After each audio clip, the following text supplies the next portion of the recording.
जे खतं एकमेकांना सुसंगत नाहीत किंवा जे खतं सुसंगत नसताना आपल्याकडनं जमिनीत टाकले गेलेत ते खतं कशी उपलब्ध व्हायला पाहिजे किंवा कशा पद्धतीने उपलब्ध होता त्यासाठी एक छोटं डेमॉन्स्ट्रेशन तुम्हाला दाखवतोय.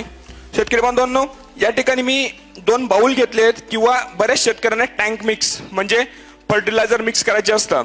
मला आज माझ्या बागेला 05234 आणि कॅल्शियम नायट्रेट द्यायचंय किंवा माझ्या बागेला मला 05234 आणि झिंक सल्फेट द्यायचंय किंवा झिंक द्यायचंय. अशा वेळेस काय करायला पाहिजे किंवा ते द्यायच्या आधी जर वर्षानुवर्षापासून हे खत जमिनी फिक्स झाले असतील तर काय करायचं बुवा. मी या ठिकाणी छोटासा एक प्रयोग किंवा माझ्या शेतकऱ्यांसाठी करून दाखवतोय. या ठिकाणी मी 2 बाउल घेतलेत. दोघं बाउल मध्ये आपण टँक मिक्स एक उदाहरण घेऊ. तर टँक मिक्स म्हणजे आपले 2 टँक आहेत. बाउल म्हणजे आपण गृहीत धरू. त्या ठिकाणी प्रति बाउल मी 200 ml पाणी, हे पाणी जे मी आता या नळावरून घेतलेलं आहे 200 ml पाणी प्रति बाउल मध्ये टाकणार आहे. त्यानंतर माझ्याकडे उपलब्ध आहे 05234.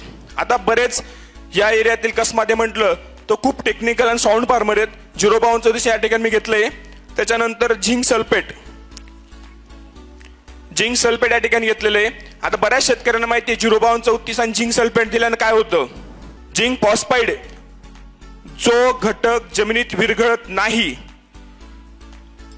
जो इनसोल्युबल कंपाऊंड आहे, तो किती दिवस जमिनीमध्ये पडून राहिला तरी झाडाला उपलब्ध होत नाही.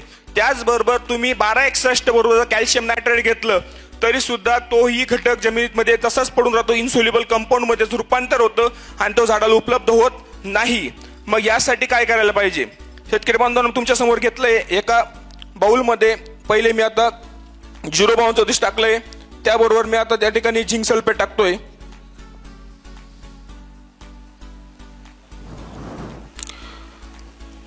इथं मी झिंक घेतोय, झिंक सल्फेट टाकतोय. पहिले त्या बाउल मध्ये मी 05234 टाकलं होतं.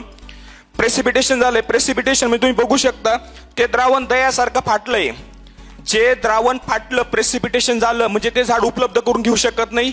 ही जनरल सगळ्या शेतकऱ्यांची संकल्पना आहे किंवा सगळ्या शेतकऱ्यांना माहिती आहे. दह्यासारखं द्रावण फाटलेलं आहे. शेतकरी बांधवांनो, ह्याच प्रकारचे संयुग आपल्या जमिनीत वर्षानुवर्ष बनून राहिलेले आहेत. की का? कारण की आपल्याला त्या खतांची सुसंगता माहित नसते किंवा त्या खतांची उपलब्धता पुरेपूर्ण होत नाही. मग जे पडलेले खत आहेत, जे आपण वर्षापासून एवढा पैसा त्या जमिनीत आपण पडलेला आहे, आपला पैसा म्हणजे खत म्हणजे काय, विकत घेतलेला आपण खत म्हणजे पैसा, त्या सगळ्याची चाबी म्हणजे आपलं इंट्राब्लेंड आहे.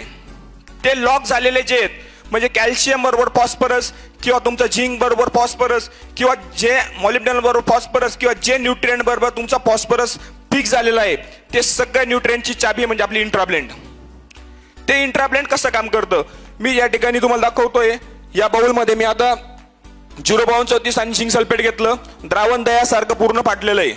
मग फाटलेलं म्हणजे काय, झिंकचा आणि फॉस्फरसचे बॉन्ड एकमेकास पक्के झाले किंवा ते म्हणजे बॉन्ड फिक्सेशन झालं, एकमेकांना सोडत नाही.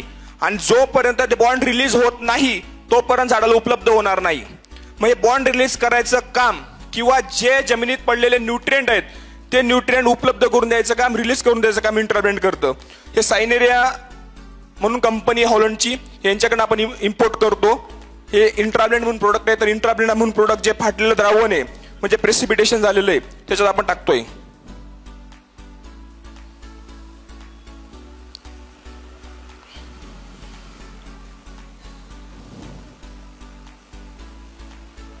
शेतकरी बांधव, तुम्ही बघू शकता द्रावण पूर्ण फाटलेलं होतं. फाटलेलं म्हणजे फिक्सेशन झालेलं होतं.